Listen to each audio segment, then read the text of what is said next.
Seja muito bem-vindo ao Em Foco, o programa de debate aqui nas noites da Regiões TV. Estamos hoje a falar da subida do preço dos combustíveis. Mas durante a primeira parte, os meus convidados abordaram também aqui já uma outra questão particularmente interessante. O aumento das nossas exportações, por outro lado a diminuição das importações, mas isto não é tão simples assim.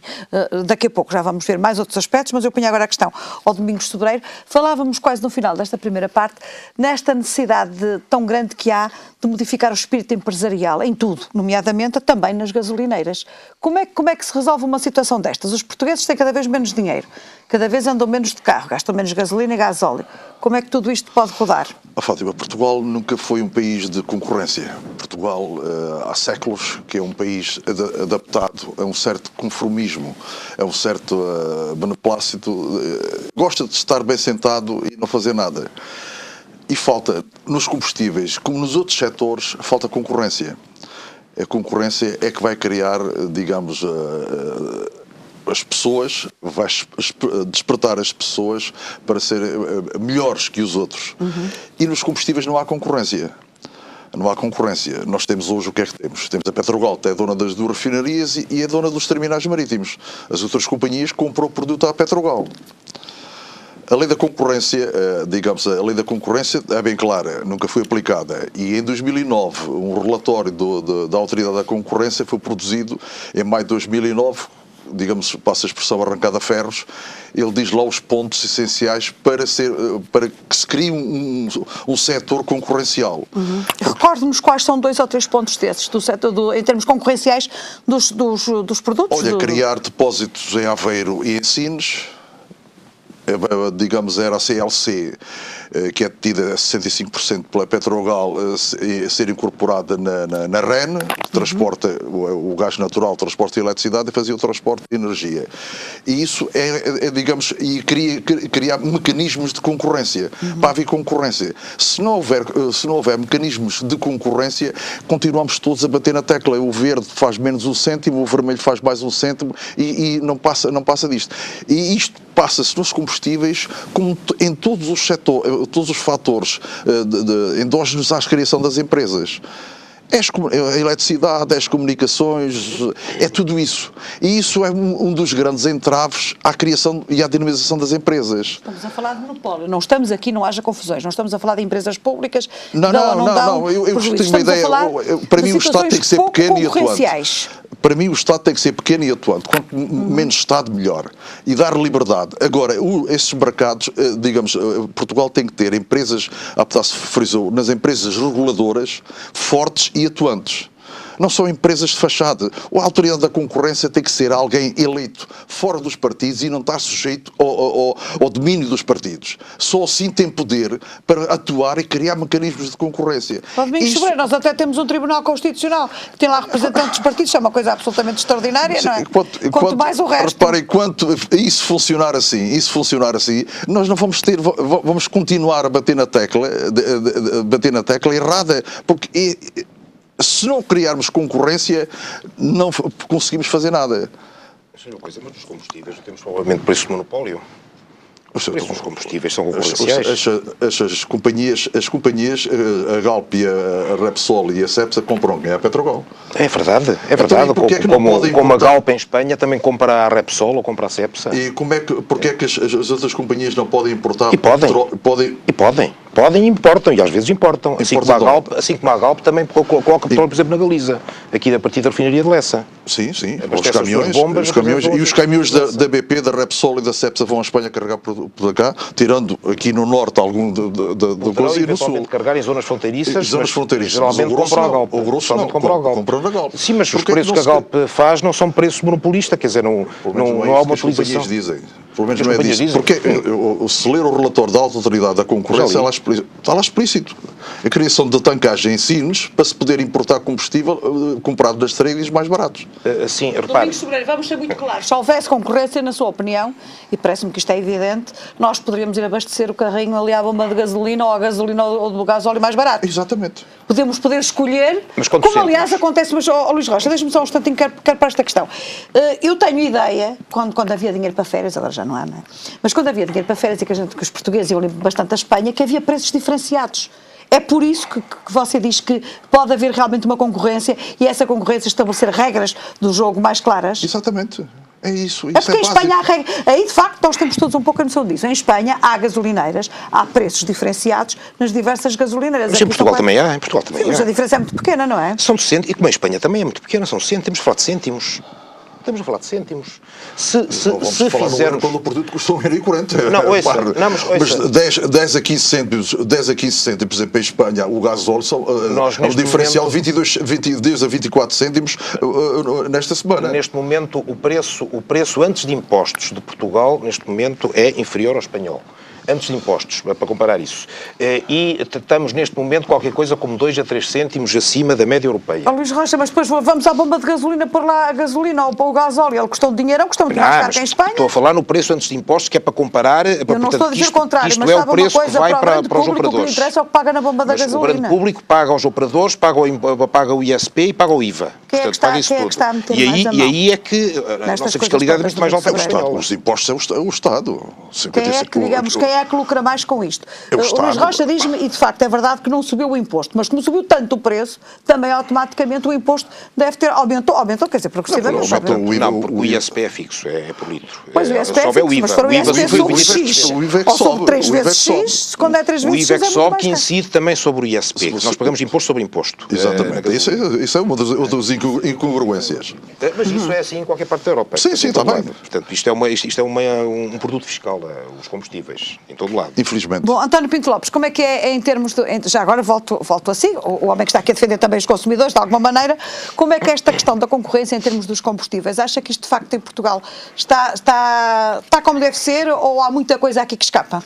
Não, já foi aqui referido que a grande questão, quando tratamos destes problemas, a grande questão é exatamente a forma de encontrar a chamada autoridade, que, portanto, a entidade reguladora de cada setor, encontrá-la. Isto, se calhar, é um problema endógeno, quer dizer, que nós não conseguimos ultrapassar, sermos capazes de encontrar as pessoas mais competentes, mais independentes, quer dizer, não sei como, se calhar não vamos descobrir nada, há países onde isso já é possível. Sabe que às vezes estas preocupações todas aguçam o engenho, pode ser que os portugueses acordem um bocadinho para isto tudo, não é? Se calhar, começamos a ver todos nós a nossa vida de tal maneira a andar para trás. Talvez dos portugueses, também há um déficit de participação muitas vezes, mas eu queria levantar aqui uma questão que tem a ver com aquilo que se designa da perversidade e de alguma forma do facto de o aumento dos preços a partir de nada altura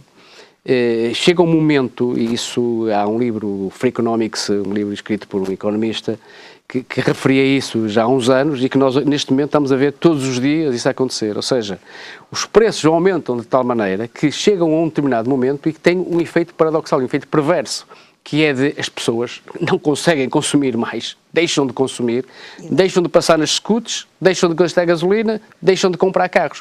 Quer que eu lhe dê apenas um exemplo do que está a passar a nível dos automóveis? Eu consultei meia dúzia de artigos relativamente a esta questão, antes de ir para aqui, naturalmente, e verifiquei, por coincidência, há um ano, o número de automóveis, a venda de automóveis, tinha aumentado 60%. No mês homólogo. Este ano, os últimos resultados indicam que diminuiu, portanto, a venda dos automóveis diminuiu cerca de 50 e tal %. Portanto, isto diz tudo acerca da maneira como as coisas estão neste momento. Isto que paga a Liga dos Ovos de Ouro, tanto vai buscar, tanto vai já há um momento em que podemos querer aumentar, porque a partir dali não vamos ganhar mais com isso, porque os próprios impostos começaram a descer, apesar de subirem, começaram a descer a sua colheita a nível governamental, porque efetivamente as pessoas não têm capacidade de resposta, não conseguem consumir mais, não conseguem fazer mais esforços para poder pagar a gasolina, para pagar as scouts, para pagar essas coisas todas, não tem hipótese. E depois não pagam impostos nas scouts e depois o governo queixa-se que está a receber menos impostos. Exatamente. Isto foi um bocado o que aconteceu com os combustíveis, quer dizer, por muita dificuldade que haja, as pessoas deixaram de andar de automóvel, enfim, de outros tipos dos transportes, sobretudo privados, e por isso é que diminuiu tanto o consumo de combustível a nível dos carros individuais, não é? Sim. Aliás, a última estatística, em janeiro, o consumo de combustível em Portugal desceu quase 7%. É claro que isto são números agradáveis para o governo, porque, digamos, o déficit energético em relação ao exterior diminui. diminui. E a nossa balança, o déficit da nossa balança de transação... O aumento do crudo compensa isso. Mas compensa isso. Sim, está bem. O crudo subiu mais 7%. Mas está a pôr o dedo numa das grandes feridas, ou seja, é a necessidade que nós temos de importar. Nós importamos tudo quanto é petróleo, tudo quanto é gasolina, gasóleo. Infelizmente. É tudo importado, portanto estamos sujeitos mas estamos a exportar combustíveis refinados agora. Sim. Sim, mas o grosso da coluna importamos tudo, A matéria-prima é toda importada. Importamos tudo o crudo. As refinarias da Petrogal importam tudo o crudo, é refinado e depois o excesso de gasolina, a Petrogal vende principalmente para os Estados Unidos. O consome é o grande consumidor. Não deixa de ser curioso, já agora, e está um pouco ligado com aquilo que estão a dizer, há um abaixamento do consumo em Portugal de combustíveis, cerca de 10%. Há, no fundo, a cotação do petróleo também baixou. Portanto, isto deveria levar... A cotação do petróleo baixou? A cotação do petróleo também baixou. Relativamente a 2008, por exemplo, é mais baixo. A 2008? Não. 2008. Desculpe, mas está... Neste momento, o Brent está mais baixo que a 2008. Não é verdade. E a gasolina deveria ter tendência para baixar também. A gasolina deveria ter tendência para baixar. E se houvesse, como diz este senhor aqui, se a concorrência funcionasse? E isto não está a acontecer. E a gasolina está a subir. E depois há um problema de transparência, que é que normalmente os ajustamentos dos preços, quando há subida, e depois quando há esta descida, os ajustamentos dos preços na Europa demoram cerca de uma semana, aqui demoram 2. Pois. E essa semana de diferença também faz toda, passa a redundância, faz toda a diferença. Percebo. Ou seja, começa a baixar o barril do petróleo, mas nós só começamos a ver os preços da gasolina a baixar depois, não é? E isso reflete-se em tudo. Não há... Quem é que ganha com esta diferença destas coisas? Que às vezes são dias, mas isto em dias, num volume destas coisas, já é imenso, não é o que está em causa? Claro, eu penso que quem ganha são as petrolíferas, que mantêm durante dias ou até mesmo semana o preço e conseguem ganhar ali. É porque acontece sempre isso. Os nossos espectadores em casa com certeza estarão bem cientes disto. Nós ouvimos dizer as notícias que correm nos telejornais, desceu o preço do crudo. Mas nós pensamos todos, bom, desta vez a gasolina vai descer, mas a gasolina só desce, uma semana ou 2 depois, não é? Curiosamente, entrou em 2008. Não? Eu tenho aqui um gráfico que comprova isso. É pena não poderem protestar gráficos, mas pelo menos o meu colega aqui, o pena Ricardo, não poderem pelo menos este poderá aqui, eu peço desculpa, se conseguir faz favor, passar este vai-me explicar gráfico. isso. O senhor diz-me que não é verdade. Ora, com licença, o Ricardo está ali a mostrar, o meu colega está ali a mostrar. Eu tenho aqui este Isso gráfico. significa o quê? Explique-nos lá, Isto Luís é a Costa. evolução do preço da gasolina desde janeiro de 1999 a março de 2012. Portanto, isto é um período longo. Não estou preocupado. Assim, não estou preocupado com isso. E é a evolução do preço da gasolina pelos seus diferentes componentes, que é o crude, que é a matéria-prima, que é o que está aqui a escuro. É a margem bruta de refinação, aquilo que eu chamo de margem bruta de refinação, que é esta faixinha mais clara. E depois o resto é a componente fiscal. Portanto, a laranja, o ISP, e a vermelho carregado, a grená, o IVA. Portanto, isto tudo faz o preço do crudo ao consumidor. E nós estamos a ver aqui as evoluções que o crudo tem matéria-prima e o preço ao consumidor tem, não é um paralelismo perfeito, mas é um grande paralelismo. Ele sobe e desce. Ele vai subir e descendo. Isto são preços verificados em Portugal, tirados da base de dados da Direção-Geral de Energia. Mas está-me a dizer que é mentira que de vez em quando nós, quantas vezes ouvimos isso, que o preço do crudo está a descer e que depois o preço da gasolina só mais tarde... Vamos lá ver uma coisa, é que o preço dos combustíveis refinados Quando eu digo a gasolina, não obviamente está em casa indexado. percebem, estou a falar da gasolina e do gasóleo, como O é preço dos lógico. combustíveis refinados no longo prazo, obviamente, que evolui de acordo com o crude. No curto prazo, o preço é formado a partir do mercado do mercado spot Roterdão, o Platts em Roterdão, que são as cotações dos refinados. E pode acontecer o crudo subir e o refinado descer ou vice-versa. Acontece isso, mas isso são... Até que é o problema, Não, que há quem diga que há muita especulação através dessa mas vamos lá ver. intervenção Isto neste pode haver índice. especulação. Agora, os preços são transparentes. O mercado de combustíveis é dos mercados mais transparentes que existam. É dos mercados mais transparentes que existem. Nós sabemos como é que evolui a matéria-prima, sabemos quais são os preços médios que são feitos a partir das cotações do Platts, sabemos por aí determinar a margem dos operadores. Portanto, isto de facto é transparente. A Fátima não consegue saber qual é a margem da boutique que vendeu esse casaco. Se calhar é para aí, posso lhe dizer, também não sei qual é, mas de certeza que é muitíssimo maior do que a margem que tem a Galp ou que tem qualquer outra petrolífera na refinação de petróleo. Muitíssimo maior, em termos percentuais, obviamente. Portanto, isto de facto, há muita informação. Quem Mas quiser isto é uma informação, coisinha pequena, enquanto que os petróleos e as gasolinas é uma coisa que tem uma quantidade imensa, certo, não é? mas como é uma commodity que Estamos se a vende falar em de um grandes grão de areia quantidades, para uma praia certo, inteira. mas os combustíveis é um produto de baixas margens de refinação. Estou a falar de margens de refinação. Isso percebemos. Sempre foi, É uma coisa que aliás, acho que é fica visível claro. neste gráfico a componente mais baixa, que é de facto esta margem de refinação. Portanto, esta faixa azul claro. E isto é o que fica para o refinador, ou para outra. Não é tudo o que fica para o refinador. Aqui há muita gente a viver à custa desta faixa, desta pequena faixa. Mas a margem é o do leão refinador é amarela, que é dos impostos. e são também aqui os retalhistas, também vivem desta margem. Portanto, há muita gente aqui a trabalhar e a fazer com que a gente tenha combustíveis e eles vivem todos desta margem. Portanto, onde há grande margem é aqui na produção do crude, porque as empresas exploradoras vendem a este preço, que é esta parte mais escura, mas vão buscá-lo a um preço muitíssimo mais baixo. Levanta um bocadinho isso para mostrarmos bem isto aqui nesta Câmara, mas eu continuo a ver aqui uma margem amarela que é assustadora. Há aqui uma margem amarela. Há aqui uma margem amarela nos impostos. Há aqui uma margem amarela. É uma coisa, há aqui uma meu margem Deus. amarela. Não, a margem amarela é o ISP. Isto é tudo Estado. A partir daqui da margem laranja é tudo para o Estado. Mas há aqui esta margem durante 2002... entre meados de 2001 e princípios de 2002, que eu chamo-lhe aqui a bolha guterrista, que é uma altura em que os preços eram administrados e que durante muito tempo o ISP não subiu. Aliás, vemos que aqui o preço mantém uma constância. Isto em termos muito claros, a gasolina é mais barata. O preço manteve uma constância, o petróleo ia subindo, mas por uma questão eleitoralista manteve-se o preço e foi-se ajustando através do ISP. O ISP foi descendo muito. Ora bem, o que é que isto aconteceu? Quer dizer, estava o crudo a subir, como subiu bastante neste período, em termos percentuais, nós não sentíamos, continuávamos a consumir alegremente, e a balança comercial, obviamente que... Estávamos a importar muitíssimo Estávamos a importar, mais. portanto, a dar incentivos completamente errados ao mercado. Portanto, isto foi péssimo. Isso foi das piores coisas que se fez. Mas isto foi para, antes da privatização da Galp, foi para lhe dar um bocado de... Comprar votos. Não. Foi para vender bem a Galp. Foi para dar muitos lucros à Galp antes dela ser vendida à ENI. Portanto, estas coisas temos sempre aí aqui a Pois, há sempre aqui os negócios um pouco complicados. De qualquer das formas, o José António Ferreira, da TIP Portugal, dizia-me há bocadinho, falava num aspecto particularmente curioso, que era esta questão das exportações, como é que é? Tudo isto está a ser alterado, quer dizer, o trânsito das coisas, os transitários, tudo está a mudar. E falavam, por exemplo, de uma coisa muito curiosa, que era das mercadorias que saem, de onde é que você dizia há bocadinho? De vários sítios. Há fluxos de mercadorias. Explique bem isso para os nossos espectadores, porque eu acho que é particularmente interessante como é que isso funciona. E como é que o dinheiro pode cá chegar? No fim ao cabo, que também é um pouco interessa, não é? Chega porque há empresas portuguesas que estão a conseguir vender produtos que importam e faz o fluxo direto da mercadoria, o chamado cross-trade, em que a mercadoria não passa fisicamente por Portugal, mas a empresa portuguesa faz a faturação, portanto, conta como uma exportação, não conta para as estatísticas dos portos, de movimentações de mercadorias, mas e cada vez mais se está a assistir ao crescimento deste tipo de fluxo de mercadorias, que é de veras interessante em termos do tecido empresarial português, que consegue fazer este tipo de negócio, digamos, de trading.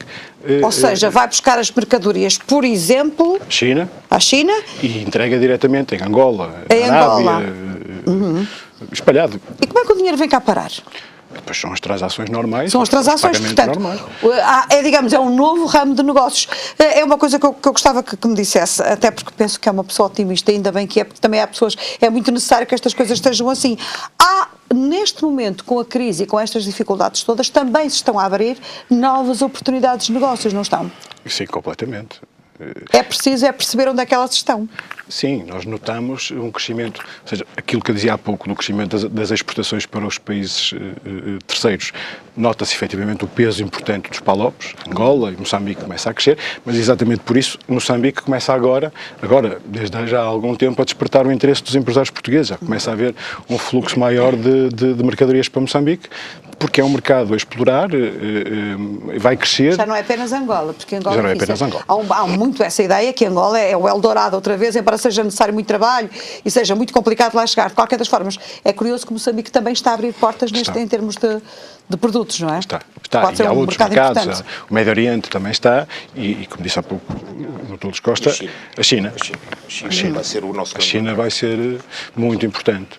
A China é que vai dar de comer quase toda a gente. Porque estamos a falar... nos anúncios já se fala em aprender mandarim. Porque por uma franja pequena da população chinesa que possa consumir vinho português, isso para nós significa um disparar brutal nas exportações. é. Se calhar, oxalá que fosse assim, que não tivéssemos capacidade sequer de É que a produção. franja Aliás, pequena- já há empresas a comprar na América do Sul vinho e a transportar para a China, mas o produto, É não um digo o produto, mercado, mas a venda é portuguesa. A venda é portuguesa. E os portugueses têm muito boas oportunidades nesse aspecto. Por exemplo, eu recordo só, quando diz uma pequena franja, a província de Cantão, onde está Macau e Hong Kong, são 50 milhões de habitantes. Portanto, só por aí uma pessoa percebe logo, com um bocadinho pequenino daquele bilhão de habitantes, o que é que aquilo não consome. Estou-me a lembrar, por exemplo, de uma famosíssima marca de tabacos, que não refiro aqui por razões evidentes, que apostava, que era uma coisa impressionante, e aposta só nessa pequena franja, porque no resto é mais complicado fumar na China. Mas agora eles ainda fumam muito aí. Ou seja, o mercado chinês não é uma porta, é um portão imenso onde os portugueses estão a apostar. Eu já agora gostava também de ouvir a sua opinião, porque como lida muito com estas coisas dos transportes nacionais e internacionais, em termos de mercados exportadores, em termos de mercados de futuro, como é que vê estas coisas? Como é que há entrar em perspectiva, digamos, os próximos tempos? Bom, eu gostava também de voltar um pouco atrás, porque ainda na primeira parte o Dr. Luís Rocha disse que não sabia exatamente como é que nós conseguimos ainda exportar tanto, e há aqui um dado curioso que eu gostava de lançar. Cada caminhão, cada vez que abastece, tem um custo de 1.650 euros, pode chegar a 1.650 euros por abastecimento. Ou seja, cada vez que o motorista vai abastecer o caminhão, pode abastecer e isso tem um custo de 1.650 euros. Em termos médios, podemos dizer que... Olha, só para termos uma ideia, isso é quantos litros? É assim Poderemos falar em 1.100 litros que um caminhão consegue abastecer. Cada caminhão por mês pode chegar a consumir 8.000 euros de combustível. Numa frota de 10 caminhões estamos a falar em 80.000 euros por mês de combustível. Isso não é nada se valer a pena, como tudo na vida, não é? Se nós contarmos Já que está a damos... abastecer muito em Espanha. Os caminhões aqui já, as frotas de caminhões Os abastecem muito em Espanha. internacionais. Os internacionais, claro. Abastecem todos em Espanha. Internacionais é quase Mas o que eu queria referir é, se nós dermos um prazo de pagamento aos clientes de 90 dias, estamos a colocar nos nossos clientes 240.000 euros só em combustível. Não estou a falar no produto, em si, salários, provavelmente os seus nos caminhões. vão levar, não é? Exatamente. Portanto, efetivamente, depois das dificuldades que as empresas sentem no financiamento junto da banca, tem estrangulado o nosso setor. Está a falar numa coisa que eu já agora gostava de trazer aqui, que é a questão dos financiamentos e da banca, que é outra área muito complicada, porque todos temos um pouco essa noção, penso, que hoje em dia os financiamentos junto da banca são muito, muito difíceis, não é? Muito difíceis, e a nossa atividade é, infelizmente, uma atividade de investimento intensivo, em que... Ou seja, se eu bem percebo, os senhores necessitam muitas das vezes de recorrer à banca. Portanto, isto há constantemente aqui recurso à banca para os negócios avançarem, não é? Sim, se nós considerarmos que um caminhão pode ter uma vida útil entre 5 a 8 anos, eu se fizer um financiamento a 5 anos para pagar o caminhão, quando o caminhão está pago, já tem que estar a investir novamente na aquisição de um outro caminhão. Até porque há regras que os obriga a ter frotas com idades mínimas, etc. Exatamente, há esse facto e há outro facto que quanto mais evoluído é o caminhão, em termos internacionais, menos impostos pagam. Mas, pois, porque depois também é esse aspecto, portanto é o aspecto, digamos, das regras a nível da Europa. Eu gostava que me falasse sobre isso, das regras a que devem obedecer, por exemplo, os caminhões, do que temos cá em Portugal e que temos lá fora. Neste momento já há uma uniformização, já está tudo regularizado em termos das regras que são impostas a nível europeu e a nível cá de Portugal? Sim, penso que basicamente em termos de normas de Euro N5, essas coisas estão praticamente Estamos a falar normalizadas. das características do caminhão, do motor, da poluição e não poluição do ambiente, dos aspectos de trânsito. mas que é mais um fator que estrangula algumas empresas transportadoras, que efetivamente nesta questão, penso que serão as que estão, e não conseguindo passar aquelas que, no caso dos transportes nacionais, as taxas de combustível e as escudos. As próprias escudos, que ainda não falámos hoje, que é relevante. Porque as escudos, nós Falem, meus transitários, senhores, também à vontade, pagamos... nós não conseguimos a dar-lhes a volta e agora em junho vão acabar todas aquelas pequenas ajudas que havia, acabou. As escudos é outra questão igual à taxa de combustível. O transportador debita-me a escudo e eu debito ao cliente. Portanto, é mais um acréscimo ao produto final. Mas aí também é importante referir o seguinte, colocando-me na pele do meu cliente, um cliente meu que tenha uma fábrica, por exemplo, em Passos Ferreira, e a concorrer com uma empresa que tenha a sua fábrica em Barcelona e que exportem para a França ou para a Alemanha, tem à partida logo 1.000 km de distância para a venda do seu produto. Portanto, há aqui uma disparidade em que muitas vezes o custo do transporte tem um preço, um impacto significativo no produto final, não é?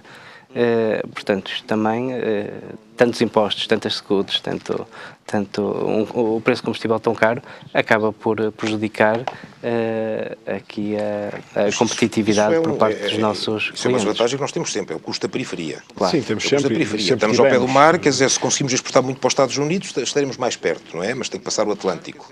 Às vezes não é bem assim, porque os navios também não vêm a Portugal. Se calhar vão a Espanha e vão a França ou a Bélgica. Há aqui uma questão dos transportes que isto é relevante, e aqui é que se vê, quer dizer, os péssimos investimentos que a gente fez. Andamos a apostar muito na rodovia e na autoestrada, e agora toda a gente se queixa das portagens, e não apostamos nada na ferrovia para mercadorias. Portanto, um dos nossos grandes problemas é que temos que exportar muita coisa para a Europa e vai tudo por caminhão. Quer dizer, nós não temos nada que vá por comboio para a Europa.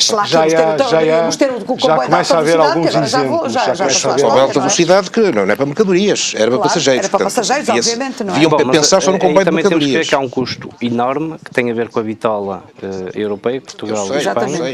E depois também tem a ver com outro problema, que é um transporte. Hoje em dia já há um operador privado a concorrer, mas essencialmente era a CP Carga, que é complicado. Sim, mas a CP Carga, quer dizer, faz algum transporte aqui na faixa litoral. Era faixa litoral, praticamente, porque de resto as outras vias para o interior... Peço desculpa, mas vocês acham que é, digamos, que a concorrência da CP Carga que não é como... Não é uma questão de concorrência, é uma questão de agilização de procedimentos e criação de condições. Eu ainda há pouco tempo estive envolvido num projeto daquilo que falava há pouco, de retirar caminhões, e consultei a CP para determinado transporte, que nomeadamente era para a França, e a primeira questão que me puseram é que tinha que ser comboio completo. Portanto, estávamos a falar de 700 mil toneladas de mercadoria de cada vez, embora isso para o projeto em caso não seria problema, porque até era um valor superior. Mas depois teria que ser... E porquê é que teria que ser comboio completo? Porque tinha que ir até Irún só. Depois, em França, tinha que haver descarga para caminhões e colocação em armazém avançado em França, que era isso que o cliente pretendia para fornecer mais rapidamente os seus clientes em França. Mas isso, o objetivo disso, explique-nos a nós que não estamos na sua área, e isto passa-nos um bocadinho... Isto é para ser mais rápido ou é para ser mais económico? Supostamente mais económico, mais rápido, e supostamente mais económico, mas que na prática não ficará assim tão económico, porque há os movimentos, é como nos portos, as autoestradas marítimas, o short sea, nós temos um pack de despesas locais que pagamos por cada contentor à saída. Tirando o frete, o BAF, que é o Bunkers Adjustment, que está mais ou menos ligado com o petróleo, tirando as despesas de companhia, nós temos packs de despesas que pagamos por contentor, à saída e à chegada. É verdade que o que se paga cá em Portugal, que é muito caro, por exemplo, comparativamente com Espanha. Já ouvi várias vezes essa observação relativamente, estou-me a lembrar, por exemplo, do Porto de Leixões e daqui da Galiza. Isto é verdade?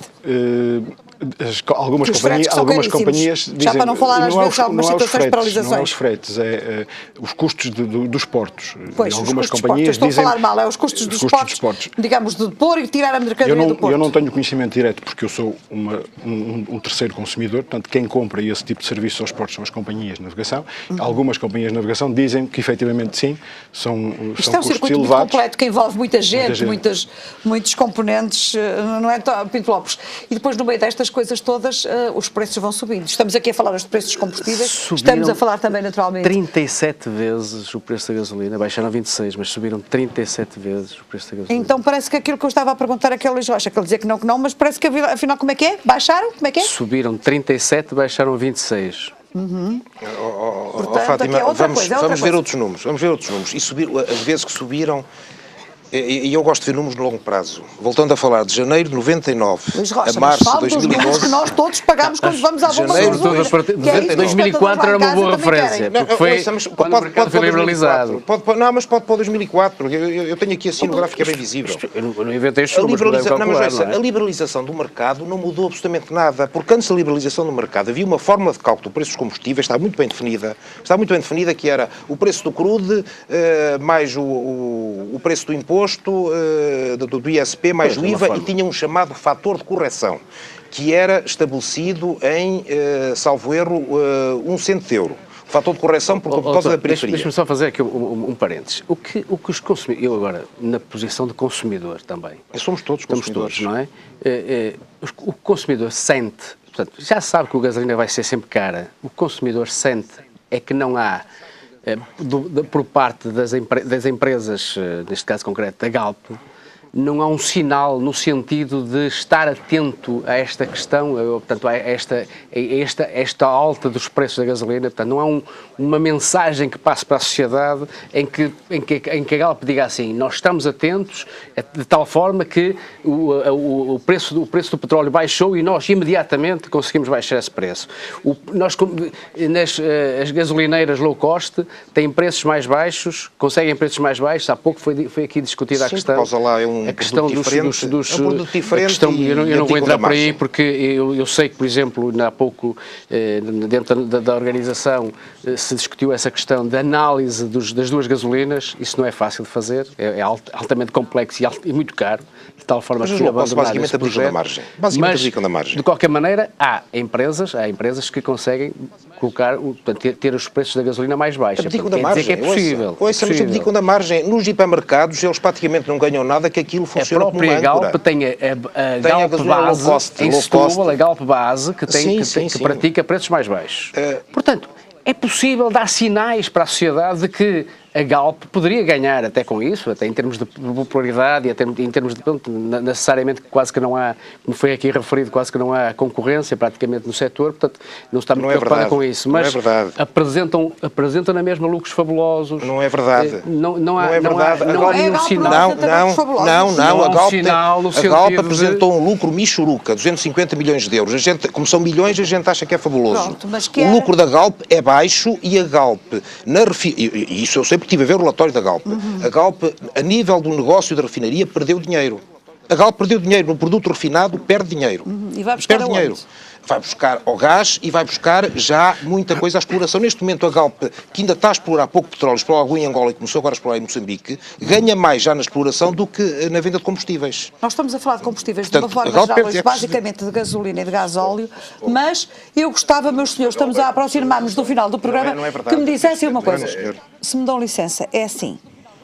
De alguma forma está ligado com isto, eu sei que não está ligado diretamente com estes senhores, por exemplo, aqui deste lado, mas que é assim, a questão da subida do gás natural. Isto vai tudo disparar para aí fora. Subiu a luz, subiu os transportes, sobem os combustíveis, sobe agora o gás, quase 7%, isto vai ser complicado. Acha que, em termos de perspectiva, e o senhor que é um homem ligado a esta coisa da venda dos combustíveis, embora não esteja com o gás natural, mas acha que isto vai continuar?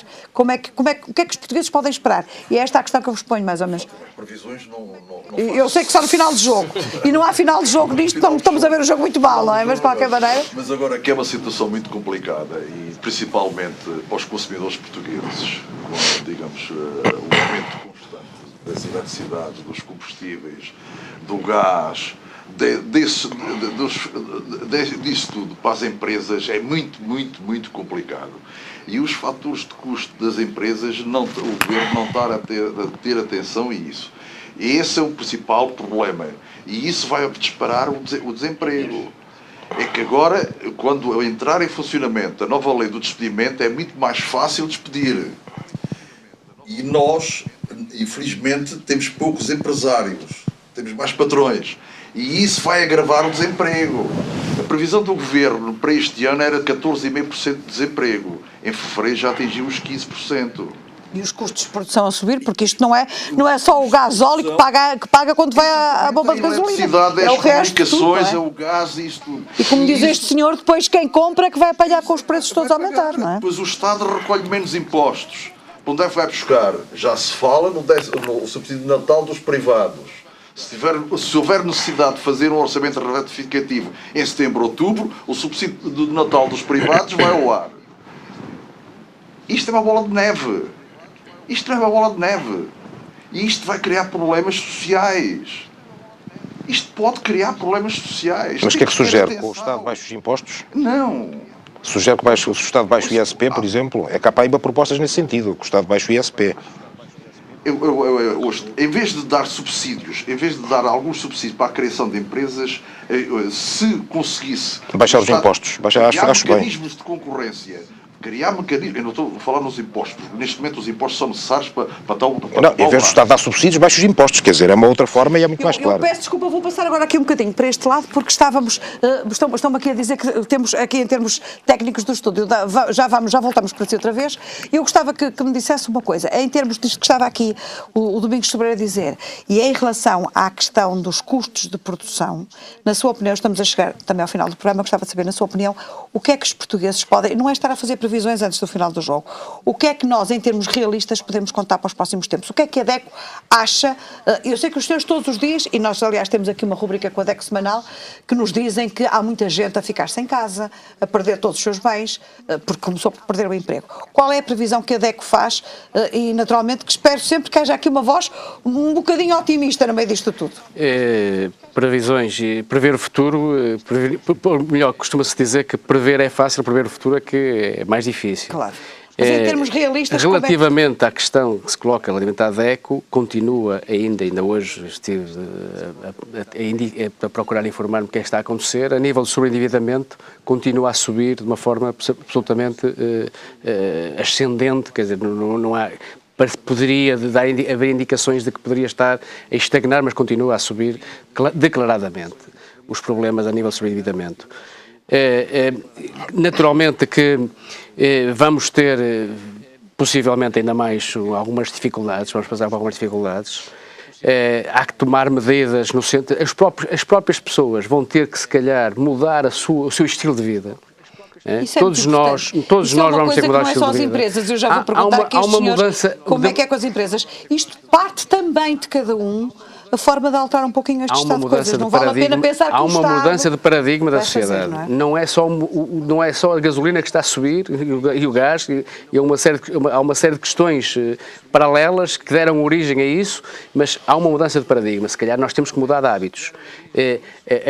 Nós íamos muitas vezes, eu há pouco estive em Berlim e curiosamente eu verifiquei que em Berlim julgava que ia encontrar uma cidade altamente evoluída e altamente modernizada, e eu verifiquei que o nosso aeroporto aqui do Porto é claramente superior ao de Berlim, o metro é claramente superior ao de Berlim. Quer dizer, se calhar nós entramos terminamos em 2008, terminou uma fase de crescimento. Um ciclo. Na Europa, essa fase foi de pós-guerra, de 50 à década de 80. Nós começamos mais tarde, 25 de Abril de 74, e veio de 74 até 2008, coisa no género. E agora vamos entrar numa outra fase. Uma outra fase em que nós vamos à Europa Central e vemos as pessoas a andar de bicicleta e nós julgávamos que aquilo tinha a ver com o lazer. Não tem nada a ver com o lazer nem com a cultura, tem a ver com a falta de dinheiro. E nós começamos a ver aqui também que há muita gente a andar de bicicleta, muita gente a andar a pé, muita gente a andar de transportes públicos, que se calhar é por aí que isto vai evoluir. Naturalmente que vai haver menos automóveis a circular, já existem. No outro dia um taxista dizia-me que se não houvesse semáforos isto era sempre a andar, porque não era preciso parar na cidade do Porto. E na realidade vamos à baixa hoje e já não há propriamente grandes fluxos de trânsito. Portanto, há que também aí intervirmos e depois procurar as soluções mais económicas. As soluções mais económicas passa sobretudo, por exemplo, para a consulta de um site que tem a ver com os preços dos combustíveis, que é da Direção-Geral da Energia e da Geologia. Que a própria Direção-Geral da Energia diz onde é que é mais... Onde dá indicações, portanto, isto para resolver o curto prazo, para resolver tem que ser uma solução imediata, mas sobretudo eu penso que passa por uma questão de atitude e de estarmos atentos às mudanças sociais que estão a verificar. José António Ferreira, com as empresas, isto verifica-se por maioria de razão, ainda com mais força, quer dizer, com uma adaptação à realidade que é completamente diferente do que era um ano atrás, vamos pôr as coisas assim.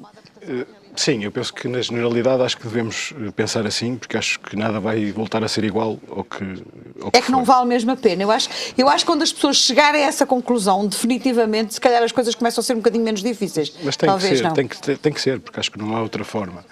Mas uma questão que era importante, que nós há pouco abordamos pouco, era a questão do financiamento bancário. Eu acho que é fundamental neste momento o financiamento da economia. E sem isso vai gerar aquela questão toda do desemprego, etc, etc. Porque... José António Ferreira, como é que entende, em termos muito simples, por isto do financiamento da economia. As pessoas estão sempre a pensar hoje um pouco, dizem assim, pois só se fala em financiar os bancos, mas não é isso que o senhor me quer dizer. Não, eu quero é que os bancos financiem as empresas. Exatamente. Estamos a falar de um tecido empresarial representado cerca de 98% ou 98 e qualquer coisa por cento por PMEs. Pessoas que precisam de recorrer à banca. Eu tenho clientes alguns que precisam de importar matéria-prima e que têm dificuldade em abrir cartas de crédito e recorrer a crédito bancário para importar essas matérias-primas. Portanto, também os vai condicionar na exportação depois. Outros clientes, alguns que ainda importam, embora em menos quantidades, mas que importam, que não conseguem, que conseguem cartas de crédito, mas não conseguem que fornecedores chineses aceitem as cartas de crédito de bancos portugueses. Têm que fazer transferências bancárias. Porque já não há assim, já digamos, a confiança. A confiança na banca portuguesa, e depois com certeza isso é muito complicado. E condiciona as empresas. E as empresas condicionadas, obviamente, não vão gerar riqueza, não vão gerar crescimento. Por isso é que estava em milagres. Por isso é que estava em milagres. É um ciclo vicioso. É que infelizmente ainda é mais fácil os bancos darem crédito ao consumo do que darem crédito às pequenas e médias empresas. Esse é que é um dos graves problemas, quer dizer, as empresas, principalmente as empresas... Neste momento não está a haver crédito ao consumo. Há grandes restrições. Nós estamos mesmo a chegar ao final do programa, mas apetecia-me imenso dizer-vos isto e aos senhores espectadores lá em casa. Há restrições ao consumo, mas continuam os bancos, e não apenas os bancos, algumas entidades parabancárias continuam a oferecer crédito às pessoas, até já com umas fichazinhas preenchidas e tudo. Ou digo-lhe isto que eu esta semana recebi uma coisa dessas, achei aquilo estranhíssimo. A última era só assinar.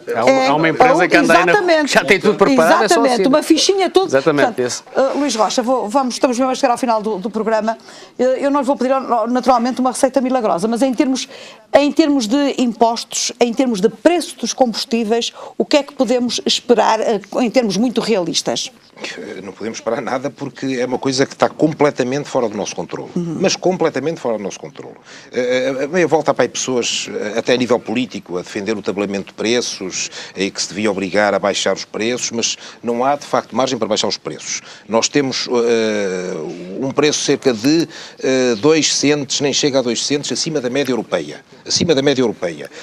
Portanto, e isto tem a ver, basicamente, com o estarmos na periferia e fica mais caro por aqui o produto. Porque como é que é estabelecido o preço? O preço aqui é até um bocado mais caro dos combustíveis, porque as contas são feitas muito simples. É o preço a partir de Roterdão e o transporte para Portugal. Luís Rocha, muito obrigada a todos. Estamos mesmo no final deste programa. Obrigado também a si que esteve desse lado. Estivemos aqui a falar do preço dos combustíveis, também das exportações e disto que mexe com a vida dos portugueses nos tempos que vão correndo. Muito obrigada pela sua companhia. Até para a semana.